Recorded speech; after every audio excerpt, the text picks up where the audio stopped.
അത് 25 വയസ്സ് ചെയ്ത ക്യാരക്ടേഴ്സ് ആയിരുന്നു. ഞാൻ 40ആയി. കാര്യങ്ങൾ മനസ്സിലാക്കാന്ന് പറഞ്ഞാൽ ആക്ടേഴ്സ് ഷുഡ് ട്രാവൽ അലോൺ, അപ്പോഴാണ് അപ്ഡേറ്റഡ് ആവുള്ളൂ. നമുക്ക് ആക്ച്വലി താൻ ചെയ്യുന്ന ക്യാരക്ടേഴ്സിനെ ചുറ്റിപ്പറ്റിയാണ്. കോമഡി ചെയ്യുന്നവര് നമ്മൾ സാധാരണ അങ്ങനെ വിളിക്കാറില്ല. ക്യാരക്ടർ ചെയ്യുന്ന അല്ലെങ്കിൽ വില്ലൻ ക്യാരക്ടേഴ്സ് ചെയ്യുന്നവരെ മാത്രമേ പിക്ക് ചെയ്യാറുള്ളൂ. നാച്ചുറലി സപ്പോർട്ട് ചെയ്യുന്ന ബിഗ് സ്റ്റാർസ് ചെയ്യുന്ന ഇപ്പോൾ മലങ്കോട്ടയാണെങ്കിലും ഇവിടെ ക്രിറ്റിസിസം കിട്ടി ബിഗ് ഡീൽ. പക്ഷെ അവിടെ അവർ കാണുന്ന വേറെ രീതിയിലാണ്. ബ്രഹ്മയുഗം കാണുന്ന കൾട്ട് ക്ലാസിക് ആയിട്ട് അവർ കാണുന്നത്. ഈ വില്ലൻ എന്ന് പറയുമ്പോൾ പൊതുവെ ആൾക്കാർക്ക് പണ്ടുണ്ടായിരുന്നതാണ് വില്ലൻ ഇപ്പോഴും ചെയ്തു കഴിഞ്ഞാൽ പ്രശ്നം, എല്ലാ നാട്ടിലും പോയി ചെയ്തു കഴിഞ്ഞാൽ പ്രശ്നമാണെന്നൊക്കെ പറയും. പക്ഷെ ഇപ്പോഴത്തെ ക്യാരക്ടേഴ്സൊക്കെ ക്യാരക്ടർ ഉണ്ട്. ഞാൻ ഇപ്പോൾ ചെയ്ത ദസറയിലാണെങ്കിലും അങ്ങനെ ഇടി കൂടി നടക്കാൻ വില്ലനല്ല. നമ്മുടെ സാലറി ഫിക്സ് ചെയ്തിട്ട് അവിടെ എത്തുന്ന സമയത്ത് നമ്മുടെ ഷോട്ട് എടുക്കുന്ന സമയത്ത് മാത്രം നമുക്ക് ബന്ധമുള്ളൂ ലൊക്കേഷൻ ആയിട്ട്. പക്ഷെ മലയാള സിനിമയിൽ അങ്ങനെയല്ല. നമ്മൾ ആദ്യം വന്നു കഴിഞ്ഞാൽ അവിടെ ഇരിക്കും ഡയറക്ടർ അടുത്ത് ഫുൾ ജഗചേട്ടനാണോ, ജഗചേട്ടൻ്റെ പരിപാടികളാണ് ഇദ്ദേഹത്തിന്റെ രീതിയിൽ. നമ്മൾ നേരെ അടിക്കുക എന്നുള്ള ചെയ്യലില്ല. അതായത് അടിക്കുക പരിപാടിയല്ല, അതിൽ നിന്ന് ഇൻസ്പയർഡ് ആയിട്ടാണ് നമ്മുടെ ഒരു വെർഷൻ. ഇപ്പൊ മോഹൻലാലിനെ പോലെ സ്ലോ മോഷനിൽ ഓടാൻ പഠിക്കുക, മറിയാൻ പഠിക്കുക, ഇടി വിടാൻ പഠിക്കുക, തമാശ ഡയലോഗ് പ്രസന്റ് ചെയ്യാൻ പഠിക്കുക. അല്ലാതെ അതൊക്കെ തന്നെയാണ് അഭിനേതാവുള്ള ആദ്യത്തെ. എവിടെ നിന്നെങ്കിലും നോക്കി പഠിക്കണ്ടേ? സീരീസ് അധികം ചെയ്യരുത്. സീരീസ് അധികം ചെയ്യരുത്. മൂവീസ് ചെയ്യണം. കാരണം സീരീസ് വരെ നമ്മളൊരു പടത്തിനെ വിളിക്കും, രണ്ടാമതധികം ചാൻസ് ഇല്ല. സീരീസ് വരെ വിളിക്കില്ല.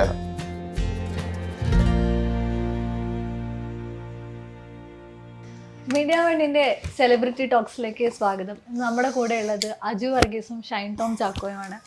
ഇന്ന് നമ്മൾ സംസാരിച്ചുകൊണ്ടിരിക്കുന്ന ഒരു സാഹചര്യത്തിൽ കേരളം ഒരു ദുരന്ത മുഖത്ത് നിൽക്കുകയാണ്. ഇപ്പോൾ കേരളത്തിനകത്തും പുറത്തും നിന്നുള്ള സാധാരണക്കാർ മുതൽ പല സിനിമ ഇൻഡസ്ട്രികളും മലയാള സിനിമയും അതിൻ്റെ കൂടെ നിൽക്കുകയാണ്. നിങ്ങളുടെ വരാനിരിക്കുന്ന താനാര എന്ന് പറയുന്ന സിനിമ അതിൻ്റെ പ്രദർശനം മാറ്റിവെച്ചു. അതുൾപ്പെടെ എല്ലാ സിനിമകളും അടുത്തുള്ള പ്രദർശനങ്ങളെല്ലാം മാറ്റിവെച്ചു.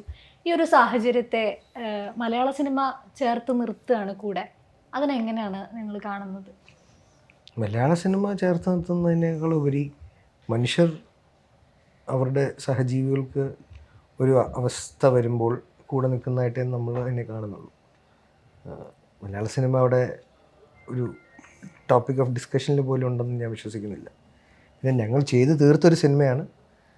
നാച്ചുറലി അതിൽ ഒരു വ്യക്തി ഒരുപാട് കാശ് ഇൻവെസ്റ്റ് ചെയ്തിട്ടുണ്ട്. അതിൻ്റെ മാർക്കറ്റിങ്ങിന് ഭാഗമാകേണ്ടതുണ്ട്, ഞങ്ങളുടെ ജോലിയുടെ ഭാഗമാണ്. അതുകൊണ്ട് നമ്മൾ റിലീസ് നീക്കി ഈ ഒരു പ്രൊമോഷൻ ആക്ടിവിറ്റിയിൽ ഭാഗമാകണം. അതുകൊണ്ട് നമ്മൾ വരുന്നു. ഒരു ജോലി കംപ്ലീറ്റ് ചെയ്യേണ്ട ഉത്തരവാദിത്വം ഒരു ജോലിയിൽ ഇൻട്രസ്റ്റഡ് ആണ്. അല്ലെങ്കിൽ നാച്ചുറലി എനിക്ക് തോന്നുന്നില്ല ഇതിൽ പോലും നമ്മൾ ആരും ഭാഗമാവില്ല. ഈ 2024 ആദ്യ പകുതി കഴിയുമ്പോഴേക്കും മലയാള സിനിമയിൽ കഴിഞ്ഞപ്പോഴേക്കും ഒരു 10ലധികം സിനിമകൾ വാണിജ്യപരമായി വലിയ ഹിറ്റ് ആവുകയും ഇൻഡസ്ട്രിയിൽ ഹിറ്റ് നേടുകയും ചെയ്തിട്ടുണ്ട്. പ്രശ്നമില്ല. പക്ഷെ അത്തരം സിനിമകൾ വരുമ്പോൾ പോലും അത് ഒരു ട്രഡീഷണൽ ഫോർമുലകളെ, വിജയ ഫോർമുലകളെ തിരുത്തിയിട്ടാണ് വരുന്നത്. നിങ്ങൾ ഒരു 1.5 പതിറ്റാണ്ടോളം സിനിമ ഇൻഡസ്ട്രിയിലുണ്ട്. ഷൈൻചേട്ടൻ 2002 മുതൽ മലയാള സിനിമ ഇൻഡസ്ട്രിയുടെ ഭാഗമാണ്. ഈ ഒരു കാലഘട്ടത്തിൽ ഇത്തരം ഒരു തുടർച്ച വിജയം മുന്നേ ഉണ്ടായതായിട്ട് ഫീൽ ചെയ്തിട്ടുണ്ടോ? നമ്മുടെ ചെറുപ്പത്തിലൊക്കെ ഒരുപാട് സക്സസ്ഫുൾ ആയിട്ടുള്ള വർഷങ്ങൾ സിനിമകൾക്ക് ഉണ്ടായിട്ടുണ്ട്. പക്ഷെ വർഷം കഴിയുമ്പോൾ എണ്ണം നോക്കിയാൽ ആവറേജ് ചെയ്താൽ വീണ്ടും അത് 20 താഴെയായിരിക്കും. അടുപ്പിച്ച് 3 മാസം ഉണ്ടായിട്ടുണ്ടാവും. ഈ പ്രതിസന്ധി എന്ന് പറയുന്ന വാക്ക് എന്നുണ്ട്. 20-25 താഴെ അല്ലെങ്കിൽ 25 താഴെ ആയിരിക്കും എപ്പോഴും വൻ വിജയങ്ങൾ അല്ലെങ്കിൽ വിജയങ്ങളുടെ ലിസ്റ്റ് നോക്കിയാൽ. പരാജയങ്ങളുടെ പെർസെൻറ്റേജ് എപ്പോഴും 75 above ആയിരിക്കും ശതമാനം. ഇറ്റ്സ് ആക്ച്വലി നോട്ട് പരാജയം, ട്രൈ ആണല്ലോ. അത് ഈ പറഞ്ഞ പരാജയം എന്ന് പറഞ്ഞ് എത്തിക്കുക. കറക്റ്റ് അദ്ദേഹം പറഞ്ഞു. ശ്രമങ്ങൾ പരാജയപ്പെടുന്നത് ഉദ്ദേശിച്ചത് പ്രേക്ഷകനെ സംതൃപ്തിപ്പെടുത്തുന്നതിൽ എവിടെയെങ്കിലുമൊക്കെ പാളിച്ചകൾ സംഭവിച്ച് കാണാം.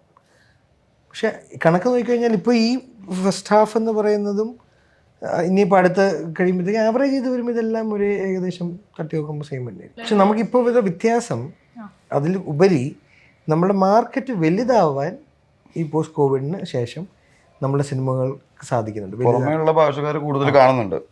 ഹൈദരാബാദുള്ളവരാണെങ്കിൽ അപ്പോൾ അവർ ഷൂട്ടിങ്ങിന് പോകുമ്പോൾ അവരൊക്കെ ഭയങ്കര പോപ്പുലർ മലയാളം മൂവീസ് അവർ കാണാൻ തുടങ്ങി ഒരുപാട് പേര്. അത് ഒരു വലിയ അഡ്വാൻറ്റേജ് ആണ്. ഒരു നിർമ്മാതാവ് എന്നുള്ള രീതിയിൽ ആ ഒരു ചേഞ്ചിനെ എങ്ങനെയാണ് കാണുന്നത്? ഞാൻ നിർമ്മാതാവെന്നുള്ള കുപ്പായം അഴിച്ചു വെച്ചു. എവിടെ? അതവിടെ. സോ അപ്പോൾ അതുകൊണ്ട് ഇനി ഞാനത് ചെയ്തെന്നേ ഉള്ളൂ. അത് ഈ സമയത്ത് സാഹചര്യത്തിലും അല്ലായിരുന്നു. കോവിഡിനും ജസ്റ്റ് കഴിഞ്ഞ ടൈമും കൂടെ ഉള്ളായിരുന്നു. Is it happy? സന്തോഷമുള്ള കാര്യമായിരുന്നു. പക്ഷെ ഞാനത് എൻജോയ് ചെയ്യുന്നില്ല. അത് ഭയങ്കര എൻജോയ് ചെയ്യാൻ പറ്റില്ല. ആ ചിലർക്കത് ഭയങ്കരമായിട്ട് ബിസിനസ്സും അഭിനയവും അതും കൂടെ എനിക്ക് അത്രയും താല്പര്യം. അതാണ് അത് വേറെ വേറെ ആൾക്കാർ ചെയ്യേണ്ടത്. അഭിനയിക്കുന്ന സമയത്ത് നമുക്കിപ്പോൾ ഭക്ഷണം കിട്ടിയില്ലെങ്കിലോ അല്ലെങ്കിൽ കുറച്ച് നേരം വെയിറ്റ് ചെയ്യുമ്പോൾ നമുക്കൊരു ബുദ്ധിമുട്ടായി മാറുന്നില്ല. പക്ഷെ മറ്റേതിൽ എനിക്ക് ബുദ്ധിമുട്ടായി തോന്നുകയാണ്. അപ്പോൾ ബുദ്ധിമുട്ടി ഒരു കാര്യം ചെയ്യേണ്ട കാര്യമില്ല. പക്ഷേ നിർമ്മാതാക്കൾക്ക് ഗുണമുള്ള സമയമാണ്. കാര്യം അവരുടെ മാർക്കറ്റ് വിപണന സാധ്യത കൂടുകയാണ്. മറ്റു ഭാഷയിലുള്ള ഓഡിയൻസസ് കൂടുമ്പം നമ്മളുടെ പ്രൊഡക്റ്റിന് അത്രയും കൂടി സാധ്യതകൾ കൂടുകയാണ്. അപ്പോൾ നല്ലതാണ്. ഇപ്പോൾ പ്രൊഡ്യൂസ് ചെയ്യാൻ താല്പര്യപ്പെടുന്നവർക്ക് വരാൻ ഒരു നല്ല സമയം കൂടെയാണ്. വലിയ ബഡ്ജറ്റിലുള്ള സിനിമകളെ പോലും സ്വീകരിക്കുന്നുണ്ടല്ലോ ഇപ്പം. ഉണ്ട്. വലിയ ബഡ്ജറ്റുള്ള സിനിമകളാണ് കൂടുതലും സ്വീകരിക്കുന്നത്. ബഡ്ജറ്റ് എന്നല്ല, വലിയ സ്കെയിൽ. ബഡ്ജറ്റ് എന്നുള്ളത് ആ സ്കെയിൽ ഉണ്ടാക്കാനുള്ളൊരു റീസണാണ്, ഒരു ആവശ്യമാണ്. പക്ഷെ സിനിമയുടെ ഗ്രാൻഡിയർ വലുതാകുമ്പോൾ അത് ബിഗ് സ്ക്രീനിൽ കാണാൻ ഇന്ന് പ്രേക്ഷകർ, അതും നമ്മൾ മനസ്സിലാക്കാത്ത ഒരു 2000 ശേഷം ജനിച്ച് കുട്ടികൾക്ക് ഇന്ന് 24 വയസ്സായി. അതൊരു വലിയ മെജോറിറ്റിയാണ്. അവർക്ക് 97. അപ്പം 2000 to 2000 ശേഷമുള്ള കുട്ടികൾക്ക് അവർ കണ്ട സിനിമകളോ കാഴ്ചകളോ വേറെയാണ്. അതിനെ തൃപ്തിപ്പെടുത്തുന്ന കാഴ്ചകളായിട്ട് ഇന്ന് വന്നാൽ അവരുടെ സപ്പോർട്ട് ഹ്യൂജാണ്. ഇപ്പം മഞ്ഞുമേലും ബ്രഹ്മയുഗം, ഞാൻ മഞ്ഞുമേൽ വീണ്ടും അതൊരു നടന്ന സംഭവമുണ്ട്. പക്ഷെ ബ്രഹ്മയുഗം ടോട്ടലി ഒരു എക്സ്പെരിമെൻ്റാണ്. അതിനെ സൂപ്പർ ഹിറ്റ് ബ്ലോക്ക് ബസ്റ്ററിലോട്ട് എത്തിക്കുന്ന ഒരു ഓഡിയൻസസ് വരുന്നത് വളരെ സ്ട്രോങ് ആയിട്ടുള്ള കാര്യം തന്നെയാണ്. പ്രതീക്ഷ തരുന്നൊരു കാര്യം. ഇത്തരത്തിൽ നിങ്ങൾ മുന്നേ എപ്പോഴെങ്കിലും പരീക്ഷണമാണ് അത് സ്വീകരിച്ചിട്ടില്ലെങ്കിലോ അല്ലെങ്കിൽ ഇത് പരാജയപ്പെട്ടാലോ എന്ന് വിചാരിച്ച് മാറ്റിവെച്ച ചിത്രങ്ങൾ ഉണ്ടായിരിക്കും, അത് വീണ്ടും തിരഞ്ഞെടുക്കാനുള്ള ഒരു അവസരം വരുന്നു, അല്ലെങ്കിൽ അങ്ങനെ ഒരു 3 വർഷം സാഹചര്യം ഇവിടെ ഉണ്ട്? ഞാൻ ചെയ്തൊരു സിനിമയാണ് ഗഗനചാരി. അന്ന് നമ്മൾ ഇറക്കാൻ പേടിച്ചു. നല്ല അഭിപ്രായമുള്ളൂ. അതിപ്പോൾ ആയതുകൊണ്ട് ഗൂഗിൾ സുരേഷ് ഗൂഗിൾ അനാർക്കലിയും അനാർക്കലി ഏലിയനായിട്ട് ഏലിയന് ഷൈൻചാൻ പടം ഇഷ്ടമാവും ആക്ച്വലി. എന്താ അതല്ല, ആ പടം ഒരു വ്യത്യസ്തമായ തോട്ടുള്ളതുണ്ട്. അപ്പം അത് അന്ന് ചിലപ്പോൾ അത് ഓടില്ല, കണ്ടിരുന്നു, അന്നത് വർക്കാവില്ല ചിലപ്പം. ഇന്ന് പക്ഷേ ഇല്ല, തിയേറ്ററിൽ ഇപ്പം ഈ നമ്മുടെ വയനാടിൻ്റെ ഇത് വന്നതുകൊണ്ട് ഇത് ചെയ്തു. പക്ഷെ അത് വരെ അത്യാവശ്യം നന്നായി പോകുന്നുണ്ടായിരുന്നു. അതിലെ ക്യാരക്ടർ വൈബ് എന്ന് പറയുന്ന ക്യാരക്ടറും ചെയ്തിരുന്നു. ഞാൻ പറഞ്ഞാൽ അതൊക്കെ നമുക്കൊരു റിസ്ക് ഉണ്ടായിരുന്നു. ഇന്ന് ഫഹദിക്കയുടെ ഒരു ഇൻ്റർവ്യൂ ആണ് ആ സംവിധായകൻ വേഗം തന്നെ അരുൺ ചന്ദ് പ്രൊഡ്യൂസേഴ്സിനോട് ഇറക്കാൻ സംസാരിക്കാൻ കാര്യം. നമ്മൾ ചാപ്റ്റേഴ്സ് ചെയ്യുമ്പോൾ ഡിഫറെൻറ്റ് മൂവി ആയിരുന്നു. ചാപ്റ്റേഴ്സ് വളരെ ഡിഫറെൻ്റ് ആയിട്ടുള്ളൊരു സബ്ജക്റ്റാണ്. സുനിലേട്ടൻ്റെ സിനിമകളെല്ലാം വ്യത്യാസമുള്ള സമയം. സുരേട്ടൻ ലാസ്റ്റ് ചെയ്ത സിനിമയും വളരെ ഡിഫറെൻ്റ് ആയിട്ടുള്ള തോട്ടായിരുന്നു. പേര് എനിക്ക് കിട്ടുന്നില്ല. അരികിൽ ഒരാളുണ്ട് അത് കഴിഞ്ഞ് ചെയ്തത്, അതും ഡിഫറെൻ്റ് ആയിരുന്നു. ഇന്ന് അതിനൊക്കെ ഫാൻസ് ഉണ്ട്. നിവിൻ്റെയും വർക്ക് അധികം റീച്ച് ആയില്ല. അത്യാവശ്യം റീച്ച് ആയിരുന്നു. അതിന് നിങ്ങളുടെ ക്യാരക്ടർ ചൂണ്ട അല്ല, എപ്പിസോഡ് ആയിട്ട് ഷൈൻ ചേട്ടന്റെ ക്യാരക്ടേഴ്സിലേക്ക് വന്നു കഴിഞ്ഞാൽ എല്ലാത്തിലും ഒരു ആവർത്തനം വരുന്നു എന്നുള്ളത് മുന്നേ. കാരണം ഞാൻ ജീവിതം തന്നെ ആവർത്തനമല്ലോ. രാത്രി പകൽ രാത്രി പകൽ രാത്രി പകൽ രാത്രി പകൽ അല്ലേ. അത് തിരുത്തണമെന്നും പറഞ്ഞിട്ടുണ്ടായിരുന്നു. രാത്രി പകൽ തിരുത്താൻ കൊടുത്തിട്ടുണ്ട്, ഇതുവരെ തിരുത്തി തന്നിട്ടില്ല അവര്. പിന്നെ നിങ്ങളുടെ ചോദ്യങ്ങളും ആവർത്തനമുള്ളതാണ്, ഇന്റർവ്യൂസ് ആണെങ്കിലും. നമ്മള് സിനിമയ്ക്ക് പുറത്ത് കാണുന്ന ഷൈനിന്റെ ചില പെരുമാറ്റങ്ങൾ അത് നമ്മൾ നോക്കേണ്ട കാര്യമില്ല. നിങ്ങൾ വിളിച്ചിരുത്തി കൊടുക്കുന്നതല്ല ഇന്റർവ്യൂസ്, അതില് ആ ക്യാരക്ടർ ചെയ്യുന്നത് ഞാനല്ലേ. അതെ, പക്ഷെ പ്രേക്ഷകർ ടിക്കറ്റ് എടുത്ത് കാണുന്നത് കഥാപാത്രത്തെ കാണാൻ വേണ്ടി. നിങ്ങൾ ഇന്റർവ്യൂ കണ്ട എന്തെങ്കിലും ഇന്റർവ്യൂ കാണ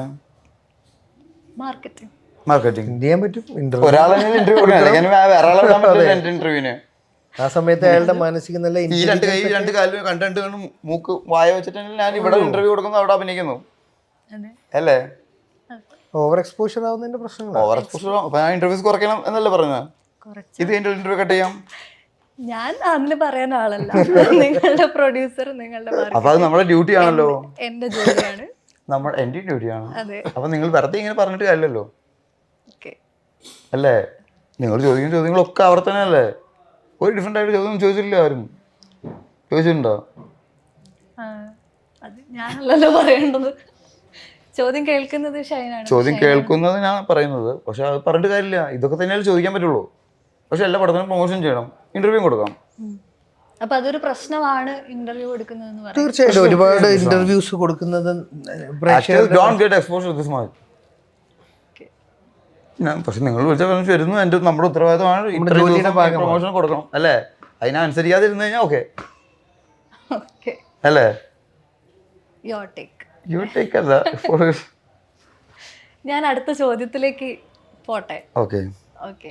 ഈ അജു വർഗീസിന്റെ ക്യാരക്ടേഴ്സ് എടുത്ത് നോക്കിക്കഴിഞ്ഞാൽ ഇപ്പൊ മുന്നേ യൂത്തിന്റെ റെപ്രസെന്റേഷനാണ്, ഇപ്പോഴത്തെ പുതുതലമുറയുടെ ഉദാഹരണമാണെന്ന് വിശേഷിപ്പിക്കപ്പെട്ടിട്ടുണ്ട്. അതേസമയം അജു തന്നെ പറഞ്ഞിട്ടുണ്ട് ഞാനൊരു വസന്തമായി എന്ന് പറഞ്ഞിട്ടുണ്ട്. അത് 25 വയസ്സ് ചെയ്ത ക്യാരക്ടേഴ്സ് ആയിരുന്നു. ഞാൻ 40 ഈ ക്യാരക്ടേഴ്സ് തമ്മിൽ ഒരു ജനറേഷൻ ഗ്യാപ്പ് തോന്നിയിട്ടുണ്ടോ? പിന്നെ ഉറപ്പായിട്ടും. എങ്ങനെ ഈ കുട്ടുവിൽ നിന്ന് ഇപ്പോഴത്തെ കഥാപാത്രങ്ങളിലേക്ക്? അന്നത്തെ ടീനേജ് യുവത്വമല്ലല്ലോ ഇന്ന്. അവർക്ക് റിലേറ്റബിൾ ആവുന്ന കാര്യങ്ങളോ സ്റ്റൈലോ സ്വാഗോ ഒന്നും അല്ല എൻ്റെ കാലത്ത് അല്ലെങ്കിൽ ഞാൻ മനസ്സിലാക്കിയത്. ഇന്നൊരു അതാണ് ഗഗനചാരി ഞാൻ നേരത്തെ പറഞ്ഞ ഡിഫറൻസ്. ആ വൈബ് എന്ന് പറയുന്നത് ആ സംവിധായകൻ ആ വൈബിനെ പ്ലേ ചെയ്യാൻ എന്നെ കൊണ്ട് ചെയ്യിപ്പിക്കാൻ അറിയാവുന്നതുകൊണ്ടാണ് പറ്റിയത്. എനിക്ക് വിട്ടുതന്നാൽ ചിലപ്പോൾ അത് ശരിയാവില്ല. അപ്പം ആ ജനറേഷനിൽ എങ്ങോട്ടാണ് കേറ്റർ ചെയ്യുന്നത് എന്നുള്ളൊരു ധാരണ ആ സംവിധായകനുണ്ട്. അപ്പം നാച്ചുറലി എല്ലാവർക്കും ഒരു ഡിസ്കണക്ട് ഉണ്ടാവുമല്ലോ. ഇപ്പം നമ്മൾ ഇൻട്രാക്ട് ചെയ്യുന്ന ചുറ്റുവട്ടുള്ള എല്ലാവർക്കും എന്നെ പോലെ തന്നെ ഓരോ വർഷം കൂടുമ്പം എൻ്റെ പോലെ പ്രായം മാറുന്നുണ്ട്. എനിക്കൊരു 17 വയസ്സുകാരനോ 18 വയസ്സുകാരനോ ആയിട്ട് ഇൻട്രാക്ട് ചെയ്യാനുള്ളൊരു അവസരം ഇല്ല. അവരുടെ ഡേ ടു ഡേ ആക്ടിവിറ്റീസ് എനിക്കറിയില്ല. ഇനി നാച്ചുറലി മക്കൾ വലുതായി വന്നാലേ നമുക്കത് അതൊക്കെ മനസ്സിലാക്കാൻ കിട്ടത്തുള്ളൂ. അവരുടെയും ഈ പറഞ്ഞ പോലെ സിങ്ക് ആകുമ്പം അവർക്ക് നമ്മൾ ചിലപ്പം കുറച്ച് ഓൾഡ് ഫാഷൻഡ് ആയിട്ട് തോന്നി തുടങ്ങാം. അതിനെ ഇംപ്രൂവൈസ് ചെയ്യാനായിട്ട് എന്തെങ്കിലും ചെയ്തിട്ടുണ്ടോ? നമ്മൾ സോഷ്യൽ മീഡിയ ആണ് ഞാനൊരു പരിധി വരെ യൂസ് ചെയ്യുന്നത്. അതാണല്ലോ നമുക്ക് കണ്ട് മനസ്സിലാക്കാൻ പറ്റുന്നൊരിടം. ഇതിനെക്കുറിച്ചൊക്കെ ഉള്ളൊരു അപ്ഡേറ്റ്സും എന്താണ് എന്നൊക്കെ ഉള്ളത് ഒരു പരിധിവരെ ഡിസ്കഷൻ ഗ്രൂപ്പുകൾ. പിന്നെ ഇപ്പോൾ അരുൺ ചന്തു എന്ന് പറഞ്ഞ എൻ്റെ സുഹൃത്തുണ്ട്. അപ്പോൾ അയാൾ ഇതിനെക്കുറിച്ച് അത്യാവശ്യം നന്നായിട്ട് അപ്ഡേറ്റഡ് ആവാൻ നമ്മളെപ്പോഴും ഒരു എഫേർട്ട് എടുക്കണം. കാലത്തിനനുസരിച്ച് നമ്മൾ പുതിയ പുതിയ കാര്യങ്ങൾ മനസ്സിലാക്കുക എന്ന് പറഞ്ഞാൽ ആക്ടേഴ്സ് ഷുഡ് ട്രാവൽ അലോൺ, അപ്പോഴാണ് അപ്ഡേറ്റഡ് ആവുള്ളൂ.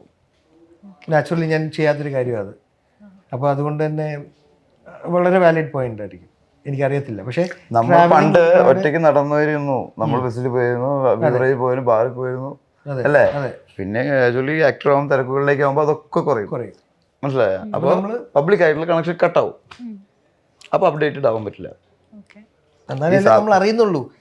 ഇന്നത്തെ ഒരു ഇപ്പം എനിക്ക് ചെറുപ്പത്തിലെ ചിലപ്പം തിരിച്ച് സ്കൂൾ വിട്ട് വരുമ്പോൾ ഒരു പപ്സും ഒരു നാരങ്ങ വെള്ളം മതി എൻ്റെ സന്തോഷത്തിന്. ഇന്നത്തെ ഒരു കുട്ടിക്ക് ചിലപ്പോൾ അതായിരിക്കില്ലല്ലോ. പക്ഷെ അതെനിക്കറിയില്ല. അന്നത്തെ എനിക്ക് പറയാം, എൻ്റെ കൂട്ടുകാരുടെ ചുറ്റും എനിക്കറിയാം, ഓരോരുത്തരുടെ രുചികളറിയാം, ടേസ്റ്റുകളറിയാം. ചിലപ്പം ഞങ്ങളുടെ ഇടയിൽ ഒരുത്തനായിരിക്കും ചിലപ്പോൾ ഒന്ന് സിഗരറ്റ് വലിക്കാൻ താല്പര്യമുള്ളവരുന്നായിരിക്കും. മനസ്സിലായോ? അന്ന് ചിലപ്പോൾ അവനതായിരിക്കും താല്പര്യം. എനിക്ക് അന്ന് ആ സമയത്ത് ഞാൻ നേരത്തെ വലിച്ചിട്ടുള്ള ആളാണ് വളരെ ജീവിതത്തിൽ. എനിക്ക് താല്പര്യമുള്ള സമയമായിരുന്നു. ഇന്നത്തെ കുട്ടികളൊന്നും ചെയ്യുന്നതല്ല. ഈ ചിത്രങ്ങൾ മാറുന്ന പോലെ തന്നെ അജു വർഗീസിൻ്റെ കൂടെ സിനിമയിൽ വന്ന ആളുകൾ, അതിനുശേഷം വന്ന ആളുകളൊക്കെ മറ്റു ഭാഷാ ചിത്രങ്ങളിലേക്ക് പോയിട്ടുണ്ട്. ഇപ്പോൾ ഷൈൻ ചേട്ടൻ തന്നെ തെലുങ്കിൽ, തമിഴിൽ ഒക്കെ അഭിനയിച്ചു. പക്ഷേ തമിഴിലേക്ക് വരാൻ കാലതാമസം എടുത്തിട്ടുണ്ട്. ഇപ്പോൾ റീസെൻ്റ് ആയിട്ടാണ് തമിഴിൽ ചെറിയ വേഷങ്ങളിലാണെങ്കിലും വന്നിട്ടുള്ളത്. എന്തുകൊണ്ടാണ് അന്യഭാഷാ ചിത്രത്തിലേക്ക്, തമിഴിലേക്ക് പോകാനായിട്ട് ഒരു സമയമെടുത്തത്? ഒന്ന്, കോവിഡ് കഴിഞ്ഞ ഒരു സമയം വരെ ചിന്തിച്ചിട്ടില്ല. ബിക്കോസ് നമുക്ക് ഇവിടെ ആണ് നമുക്ക് ആക്ച്വലി താൻ ചെയ്യുന്ന ക്യാരക്ടേഴ്സിനെ ചുറ്റിപ്പറ്റിയാണ്. കോമഡി ചെയ്യുന്നവര് നമ്മൾ സാധാരണ അങ്ങനെ വിളിക്കാറില്ല. ക്യാരക്ടർ ചെയ്യുന്ന അല്ലെങ്കിൽ വില്ലൻ ക്യാരക്ടേഴ്സ് ചെയ്യുന്നവരെ മാത്രമേ പിക്ക് ചെയ്യാറുള്ളൂ. കൂടുതലും വില്ലനുമാണ് ആക്ച്വലി. കോമഡി ചെയ്യാൻ നായകന്മാരും വില്ലന്മാരുമാണ് കൂടുതലും പോവാറുള്ളൂ. ഈ കോവിഡിന് ശേഷം നമ്മളുടെ സിനിമ അവർ കാണാൻ തുടങ്ങി.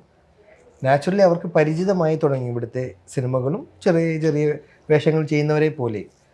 അപ്പോൾ ഞാൻ അവസരം ചോദിക്കാൻ തുടങ്ങി. ചോദിക്കാൻ തുടങ്ങി. ഇപ്പം ചോദിക്കാൻ തുടങ്ങി. നമുക്കറിയാവുന്ന കോണ്ടാക്ട്സ് വഴിയും ഒക്കെ ആയിട്ട്. ആക്ച്വലി അതുകൊണ്ടാണ് അവർ അങ്ങനെ പ്ലേസ് ചെയ്യാത്തത്. ഇപ്പം ചോദിക്കാൻ തുടങ്ങിയത് ഇപ്പോഴാണ്. മൂൺ വാക്കിലേക്ക് വരുന്നത്. ഡാൻസ് സ്റ്റെപ്പാ ഇല്ല, ഒരു സിനിമ ചെയ്യുന്നു. അതിൻ്റെ ഇരിക്കിന്റെ ക്യാമറമാൻ അല്ലേ ചെയ്തത്? നമ്മുടെ അനൂപോ? അതിന്റെ ക്യാമറമാൻ അനൂപ്. അതാ കുറെ മുന്നേ തുടങ്ങിയ പ്രൊജക്റ്റ് ആണോ മൂൺ വാക്ക്? ഇല്ല, ഇപ്പോൾ പുതിയ പിള്ളേരാണോ? ഇല്ല, അതിൽ പ്രഭുദേവ സാറും ബാക്കിയെല്ലാം ചെറുപ്പം പുതിയ ആൾക്കാരാണ്. അതിലേക്ക് എത്തുന്നത് എങ്ങനെയാണ്? ഇതുപോലെ ആയിരിക്കും ഇവര് നമ്മളുടെ സിനിമ വടക്കൻ സെൽഫി കണ്ടിട്ടുണ്ട്. അതിന്റെ സംവിധായകൻ വടക്കൻ സെൽഫി കണ്ടിട്ട് പുള്ളിക്ക് പുറത്തുള്ള ആളാണ് ഡയറക്ടർ? അല്ല, മലയാളിയാണ്, പക്ഷെ തമിഴ്നാട്ടിലാണ്. തമിഴ് മൂവിയാണ്. തമിഴ് മൂവി. ഓക്കെ. അപ്പം ഞാനിപ്പോ പ്രഭുദേവനായിട്ടൊരു പടം ചെയ്യുന്നുണ്ട്. അപ്പം ആ സിനിമ കാരണമാണ് കിട്ടിയത്. അത് അവർ കാണാൻ തുടങ്ങി അവിടെ ഉള്ളവർ. അതിന് മുന്നേ നമ്മൾ പോയിട്ട് എന്ത് പറയും, ഇങ്ങനെ നമ്മൾ ഇവിടുത്തെ നടനാന്ന് പറഞ്ഞാൽ അവർക്ക് അറിയില്ലല്ലോ. ഇപ്പം ആ മലയാള സിനിമയ്ക്ക് മറ്റു ഭാഷകൾ കിട്ടുന്ന റിസപ്ഷൻ കാരണമാണ്. വളരെ റെസ്പെക്റ്റോടെയാണ് അവർ മലയാള ഇൻഡസ്ട്രിയെ കാണുന്നത്. എനിക്കൊന്ന് 80s ലേറ്റ് 80s അതുണ്ടായിരുന്നു. പിന്നെ ഇടയ്ക്ക് അത് നഷ്ടപ്പെട്ടു നാച്ചുറലി. പിന്നെ വീണ്ടും എനിക്ക് തോന്നുന്നു ഈ പോസ്റ്റ് കോവിഡിന് ശേഷം ഇപ്പോഴത്തെ ദുൽഖർ, ഫഹദ്, ചുവി ഉൾപ്പെടെ നിവിൻ പ്രേമം ഇങ്ങനെയുള്ള ഉൾപ്പെടെ ഇവർ വീണ്ടും എടുത്തൊരു എഫേർട്ടിൻ്റെയും നാച്ചുറലി സപ്പോർട്ട് ചെയ്യുന്ന ബിഗ് സ്റ്റാർസ് ചെയ്യുന്ന, ഇപ്പോൾ മലങ്കോട്ടയാണെങ്കിലും ഇവിടെ ക്രിറ്റിസിസം കിട്ടി, ബിഗ് ഡീൽ. പക്ഷേ അവിടെ അവർ കാണുന്ന വേറെ രീതിയിലാണ്. ബ്രഹ്മയുഗം കാണുന്ന കൾട്ട് ക്ലാസിക്കായിട്ട് അവർ കാണുന്നത്. നാച്ചുറലി നമ്മുടെ സിനിമയ്ക്ക് കിട്ടുന്ന റിസപ്ഷൻ്റെ ഭാഗമാണ്. ഷൈൻ പക്ഷെ കുറച്ചുകൂടെ നേരത്തെ തമിഴ് സിനിമയിലേക്കും തെലുങ്ക് സിനിമയിലേക്കും മലയാള സിനിമയിൽ വരുന്നതിന് മുന്നേ പോയി. സിനിമ കണ്ടിട്ട് തന്നെയാണ് ഷൈൻ ചേട്ടനും അവിടെ നിന്ന് വിളിക്കുന്നത്. അതായത് ഞാൻ പറഞ്ഞു, നമ്മൾ ചെയ്യുന്ന ക്യാരക്ടറിനെ ബേസ് ചെയ്തിട്ടാണ് അവർ വിളിക്കുന്നത്. ഇപ്പോൾ ഞാൻ ചെയ്യുന്ന നെഗറ്റീവ് ക്യാരക്ടേഴ്സ് അല്ലേ, ഇവിടെ നിന്ന് എല്ലാ കാലത്തും നെഗറ്റീവ് ക്യാരക്ടേഴ്സ് തന്നെ പിക്ക് ചെയ്യാറുണ്ട്. ക്യാരക്ടർ ചെയ്യുന്നവരെ പിക്ക് ചെയ്യാറുണ്ട്. ലാൽ സാർ അവര് ഏറ്റവും വലിയ എക്സാമ്പിൾ. ഒരു വില്ലന്മാരൊക്കെ മലയാളത്തിൽ നിന്നും. ലാൽ സാറാണ് ഏറ്റവും വലിയ പാൻ ഇന്ത്യൻ ആക്ടർ ആക്ച്വലി. പക്ഷെ ലാലേട്ടൻ അധികം ചെയ്തിട്ടില്ല. അല്ല, സിദ്ദിഖ് ലാൽ സാർ. ഓക്കെ. ഞാൻ പറഞ്ഞ അങ്ങനത്തെ വില്ലൻ വേഷങ്ങളിലേക്കാണ് അധികം വിളിക്കാറ്. നായകൻ അവരുടെ ആളായിരിക്കും അവിടെ നിന്നുള്ളത്. കൊമേഡിയൻ നാച്ചുറൽ അല്ലെങ്കിൽ ഭയങ്കര ബുദ്ധിമുട്ടായിരിക്കും. അവിടുത്തെ കോമഡി പറയാൻ പറ്റില്ലല്ലോ. അത് അവിടുത്തെ ഉള്ള ആൾക്ക് ചെയ്യാൻ പറ്റുള്ളൂ. പിന്നെയുള്ള ക്യാരക്ടർ റോളുകളും മുഖങ്ങൾ വേണം. ഏലിയൻ വില്ലനാകുമ്പോൾ അത് വേണ്ടേ ക്യാരക്ടർ ചെയ്യുമ്പോൾ. അതുകൊണ്ടാണ് നമ്മളെ വിളിക്കുന്നത്. പിന്നെ അവിടെ അങ്ങനെ ഇപ്പോൾ അടി കൊള്ളാനായിട്ടും ഇടി കൊള്ളാനായിട്ടും, അല്ലെങ്കിൽ വില്ലൻ എന്ന് പറയുമ്പോൾ പൊതുവെ ആൾക്കാർക്ക് പണ്ടുണ്ടായിരുന്നതാണ്, വില്ലൻ ഇപ്പോഴും ചെയ്തു കഴിഞ്ഞാൽ പ്രശ്നമാണ്, എല്ലാ നാട്ടിലും പോയി ചെയ്തു കഴിഞ്ഞാൽ പ്രശ്നമാണെന്നൊക്കെ പറയും. പക്ഷെ ഇപ്പോഴത്തെ ക്യാരക്ടേഴ്സൊക്കെ ക്യാരക്ടറുണ്ട്. ഞാൻ ഇപ്പോൾ ചെയ്ത ദസറയിലാണെങ്കിലും അങ്ങനെ ഇടി കൂടി നടക്കാൻ വില്ലനല്ല. ഒരു സ്വഭാവം വ്യക്തിത്വം ഉണ്ട്. അത് നല്ലതോ ചീത്തയോ എന്നുള്ള സിനിമ ഡിഫൈൻ ചെയ്തിട്ട് വ്യക്തിത്വം ഉണ്ട്. അതിൽ തന്നെ നെൽസന്റെ സംവിധാനത്തിൽ വന്ന സിനിമ, കാർത്തിക് സുബ്ബരാജിന്റെ സംവിധാനത്തിൽ വന്ന സിനിമയിലാണ് ഇത് ചൂസ് ചെയ്യുന്നതാണ്. അവരാണ് ചൂസ് ചെയ്യണത്, നമുക്ക് ചൂസ് ചെയ്യാൻ പറ്റില്ല തോന്നുന്നു. അവരുടെ ഒരു ലൈക്ക് ആ ഒരു ഇൻഡസ്ട്രി ചേഞ്ച് ആകുന്ന സമയത്ത്, പ്രത്യേകിച്ചും തമിഴിലെ ഏറ്റവും പ്രൊമിനന്റ് ആയിട്ടുള്ള ഡയറക്ടേഴ്സിന്റെ സെറ്റിലേക്ക് വരുമ്പോൾ എന്തെങ്കിലും വ്യത്യാസം തോന്നിയ? മനസ്സിലായി. നമുക്ക് അങ്ങനെ ഇടപഴകി വർക്ക് ചെയ്യാൻ പറ്റില്ല വലിയ സെറ്റുകളിൽ. നമ്മൾ വിചാരിക്കുന്ന പോലെ നമ്മുടെ സെറ്റിൽ വർക്ക് ചെയ്യുന്നത് പോലെ ഒരുപാട് പേരുണ്ടാവും ലൊക്കേഷനിൽ. പിന്നെ നമ്മളോട് സംസാരിക്കണത് ഡയറക്റ്റ് വന്നിട്ട് ഡയറക്റ്റ്ലി സംസാരം, അങ്ങനത്തെ ഒരു ബന്ധവും ഉണ്ടാവില്ലായിരിക്കാം.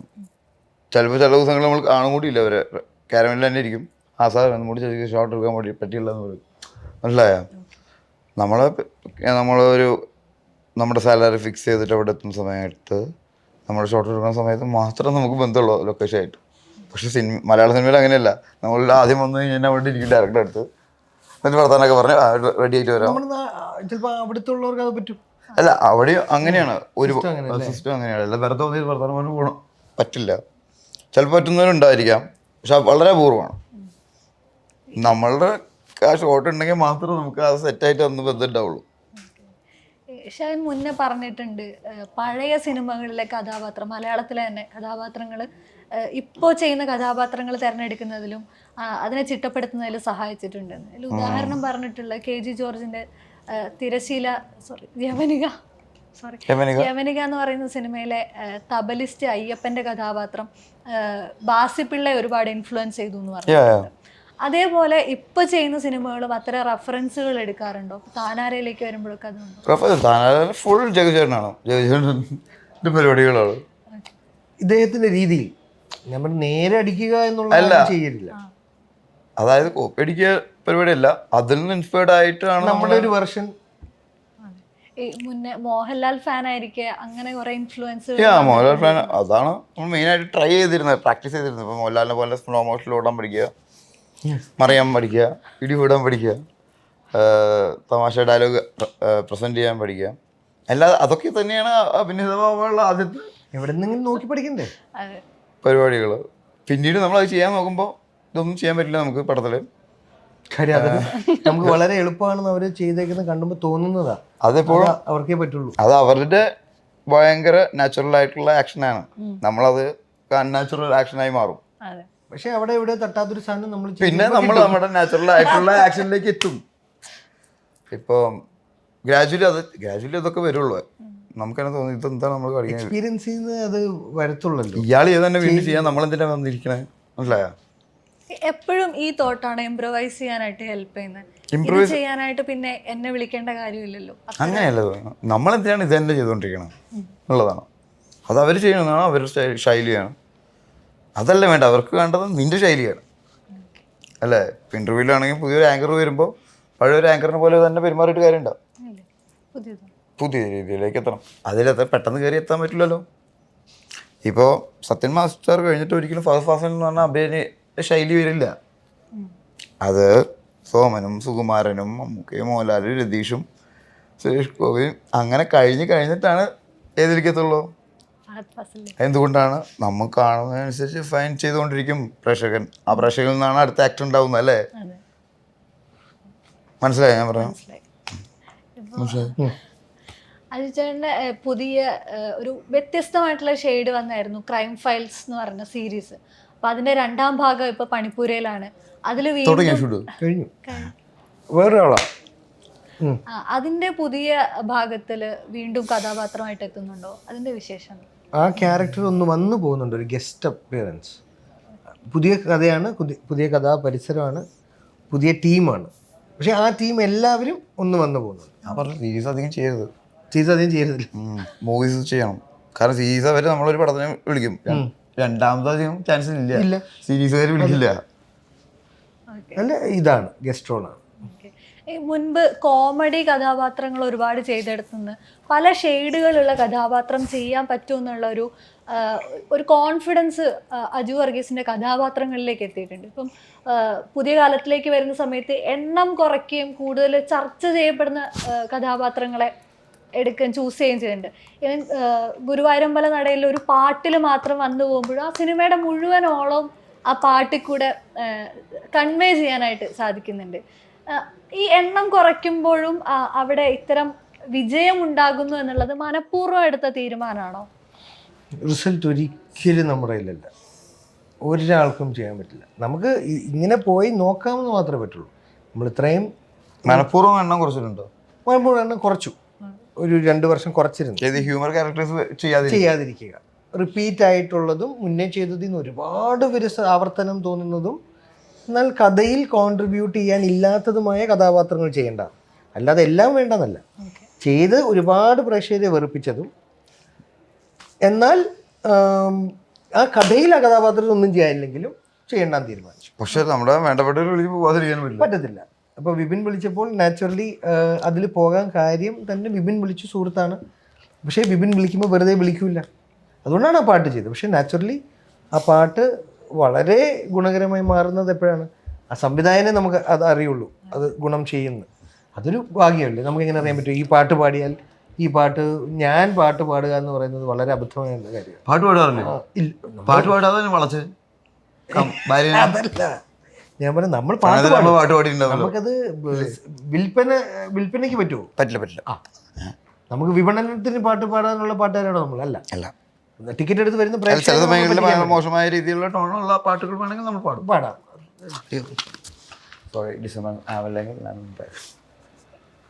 അപ്പോൾ അത് റിസൾട്ട് നമുക്ക് പറയാൻ പറ്റും. പ്രോസസ് എൻജോയ് ചെയ്യുക. ഇല്ല, പാട്ട് പാടണ്ട, പ്രോസസ് എൻജോയ് ചെയ്യുക അല്ലേ? ഞാനൊരു പാട്ട് പാടി കേട്ടിട്ടുണ്ടല്ലോ. ഇല്ല, ഈ പാട്ട് തന്നെ 2 വേർഷനായിട്ട് വന്നു. അത് പ്ലാൻഡ് ആയിരുന്നോ? Very much planned. അല്ല, പ്രേക്ഷകരുടെ ആവശ്യം മാനിച്ചാണ്. അല്ലല്ല, ആ പാട്ട് പ്ലാൻഡാ, പക്ഷെ അത് റിലീസ് ചെയ്ത് പെട്ടെന്ന് പ്രേക്ഷകരുടെ ആവശ്യം മാനിച്ചു. 2 ഉണ്ടായിരുന്നു വേർഷൻസ്. അത് 2 സെപ്പറേറ്റ് ഷൂട്ട് ചെയ്ത് അതോ അത് എഡിറ്റ് ചെയ്തിട്ട് തന്നെ? എഡിറ്റ് ചെയ്തിട്ട് ഷൂട്ടിങ് സെയിം ആയിരുന്നു. എഡിറ്റ് ചെയ്തത്. ഇപ്പൊ താനാരയിലേക്ക് വരുന്ന സമയത്ത് അതിന്റെ റൈറ്റർ നമ്മളിപ്പോഴാണ് താനാരെ കുറിച്ച് സംസാരിച്ചല്ലേ? നമ്മൾ സംസാരിച്ചില്ല ഇതുവരെ. തുടക്കത്തിൽ താനാര. അവിടുന്ന് ഇങ്ങനെ കറങ്ങിപ്പോ. അല്ലെങ്കിൽ അതിനെ കുറിച്ച് അങ്ങനെ കൂടുതൽ സംസാരിച്ച പിന്നെ പടം കാണുമ്പോൾ താനാരയിലെ കഥാപാത്രങ്ങളെ കൂടെ ഒന്ന് പരിചയപ്പെടുത്തും. വിഷ്ണുവും ഷൈൻ ചേട്ടനുമാണ് മേജർ 2 ക്യാരക്ടേഴ്സ് ഇന്ന്, ചിന്നുവും ദീപ്തിയും. എൻ്റെ ഒരു പ്രധാന ആവശ്യത്തിന് പറ്റിയിട്ടാണ് ഇവരൊക്കെ തുടങ്ങുന്നത്. കഥയിൽ വന്ന് ഭവിക്കുന്നത് ഇദ്ദേഹത്തിന്റെ ഒരു ആവശ്യത്തിന്, എൻ്റെ കൺട്രോൾ ചെയ്യാൻ പറ്റാത്തൊരു ആവശ്യം. അപ്പോൾ അതിലോട്ടാണ് ഞാൻ എൻ്റെ ക്യാരക്ടർ വന്നു പോകുന്നത്. ഒരു എക്സ്റ്റെൻഡഡ് ക്യാരക്ടറാണ്. ഈ ട്രെയിലർ കാണുമ്പോൾ നിങ്ങൾക്കൊരു ഐഡിയ കിട്ടുന്നില്ലേ? എന്തൊക്കെയോ കൺഫ്യൂഷൻ കോമഡിയാണ്. അതെ, ഇതില് തിരക്കഥ എഴുതിയിരിക്കുന്നത് റാഫി സാറാണ്. അപ്പം അദ്ദേഹത്തിന്റെ ഒരു കഥ ചൂസ് ചെയ്യാന്ന് പറയുന്നത് ലൈക്ക് ഒരു 80-കളിലെ 90-കളിലെ ഒരു കുട്ടിയായിരുന്ന സമയത്തെ ഒരു ആഗ്രഹം കൂടിയായിരിക്കും. അത് റിഫ്ലക്ട് ചെയ്തിട്ടുണ്ടോ സിനിമ? നമ്മൾ ചൂസ് ചെയ്തല്ല, ഇവര് നമ്മളെ ചൂസ് ചെയ്താണ്. അതെ, അപ്പം അതിൽ നമുക്ക് ഒരുപാട് സന്തോഷമുണ്ട്. കാര്യം ഹരിദാസ് സാറ് ചെയ്ത ജോർജ് കുട്ടിയാണെങ്കിലും ഇന്ദ്രപ്രസ്ഥമാണെങ്കിലും നമുക്ക് വളരെ ഇന്ദ്രപ്രസ്ഥം കണ്ടിട്ടുണ്ടാവും. ജോർജ് കുട്ടി കെയർ ഓഫ് ജോർജ് കുട്ടി കണ്ടിട്ടുണ്ടോ? ഫേവറേറ്റ് സിനിമകളല്ലേ നമ്മുടെ ടി വി. അതെ, എത്ര നമ്മൾ ടി വി വന്നാലും കാണുന്ന സിനിമകളല്ലേ. അപ്പം ഇപ്പം അങ്ങനെ ഞാൻ ചെയ്തൊരു സിനിമയുണ്ട് ഈ അടുത്ത്, DNA. കാര്യം സുരേഷ് അപ്പം അദ്ദേഹം കോട്ടയം കുഞ്ഞച്ചൻ എന്ന് പറയുന്നൊരു നമ്മുടെ കാലത്തെയും ക്ലാസിക് ചെയ്തൊരാൾ. നമുക്ക് ഇവരൊന്ന് വർക്ക് ചെയ്യാനുള്ളൊരു ആഗ്രഹമുണ്ട്. എൻ്റെ ഒരു പ്രൈമറി റീസൺ. അപ്പോൾ ഈ പറഞ്ഞ റാഫി സാറിൻ്റെ തിരക്കഥയിൽ അഭിനയിക്കാൻ പറ്റിയ ഏതൊരു ആക്ടറിനും സന്തോഷമുള്ള കാര്യം. കാര്യം ഹ്യൂമർ ആണെങ്കിൽ ഡബിൾ സന്തോഷമാണ്. താനാര ഒരു വിജയമാവട്ടെ, ഒരു വലിയ വിജയമാവട്ടെ. അതെ, നമ്മൾ ഈ ഇങ്ങനെ ഒരു സാഹചര്യം വന്ന് നമ്മൾ ആർക്കും പ്രഡിക്റ്റ് ചെയ്യാൻ പറ്റാത്തൊരു അവസരം, ഒരു കാര്യമാണ് സംഭവിച്ചത്. പക്ഷെ എന്നാലും സിനിമ എന്ന് പറയുന്നത് നമുക്ക് എടുത്ത് ഷൂട്ട് ചെയ്ത് റിലീസ് ചെയ്ത് ഒരുപാട് ഒരു വ്യക്തിയുടെ ഇൻവെസ്റ്റ്മെൻ്റ് ഒക്കെ ഉള്ളത്. നമ്മളൊരിക്കലും അതിനെ ഇങ്ങനെ വെറുതെ നീട്ടിക്കൊണ്ടുപോകാൻ പാടില്ലല്ലോ. ഇല്ല, 23-ന് നമ്മളത് ഡേറ്റ് വെച്ചേക്കുന്നത്. തിയേറ്റേഴ്സ് ഓപ്പൺ ആണ്, പക്ഷെ ആരും സിനിമ ഇറക്കിയില്ല കഴിഞ്ഞ 3 ആഴ്ച. അപ്പോൾ 23-ന് നമ്മൾ അതുകൊണ്ട് ഇറക്കാൻ തീരുമാനിച്ചു. അതിന് എല്ലാ വിജയവും ഉണ്ടാവട്ടെ. Thank you so much. Thank you.